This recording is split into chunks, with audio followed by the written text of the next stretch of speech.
Welcome to our YouTube channel, Tuition Home Coaching Center. Please subscribe to our channel to get more videos like this. Thank you all.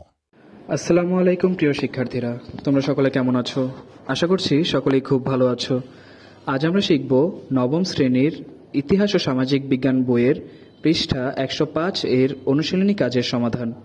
তোমরা যারা এখনো আমার চ্যানেলটি subscribe করোনি তারা চ্যানেলটি সাবস্ক্রাইব করে নিও, তাহলে পরবর্তী পড়াগুলো তোমরা এই চ্যানেলে সবার আগে একসাথে পেয়ে যাবে।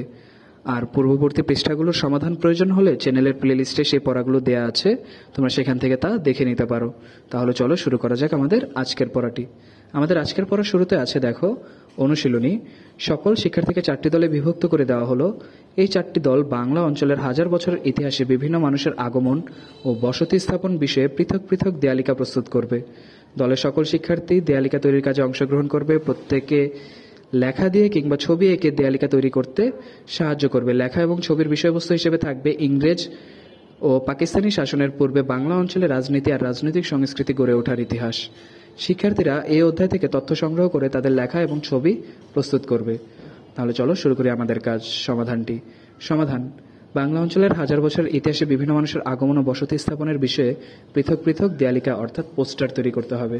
তোমাদের জন্য পরবর্তী পৃষ্ঠায় দেখো আমি একটি পোস্টার তৈরি করে দিয়েছি।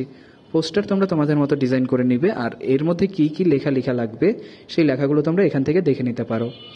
এখানে ইংরেজ ও পাকিস্তানি শাসনের পূর্বে বাংলা অঞ্চলে রাজনীতি ও রাজনৈতিক সংস্কৃতি।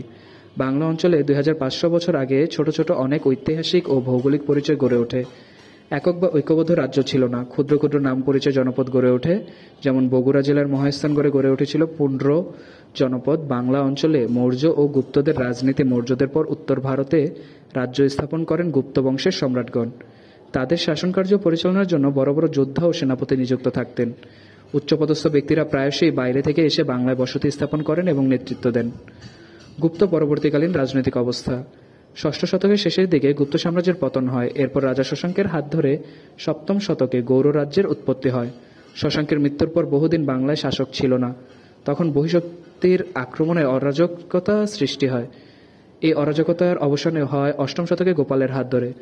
তখন পাল বংশের উত্থান হয় এবং পাল বংশের সূচনা থেকে বাংলার রাজনৈতিক ইতিহাস সমৃদ্ধ হতে থাকে। সেন রাজাদের রাজনীতি। একাদশ শতকের দ্বিতীয় ভাগে সেন রাজবংশের উত্থান ঘটে।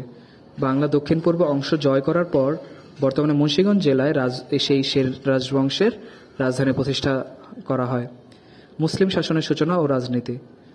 1204 সালে লক্ষণ সেনকে পরাজিত করার মাধ্যমে ইখতিয়ার উদ্দিন মোহাম্মদ বিন বখতিয়ার খলজি বাংলায় মুসলিম শাসনের সূচনা করেন। মুসলিম শাসকরা নিজের নামে খুতবা ও মুদ্রা চালু করে। অতঃপর বাংলায় মুঘল শক্তির রাজনীতি ও শাসন সম্প্রসারণের সূত্রপাত ঘটে।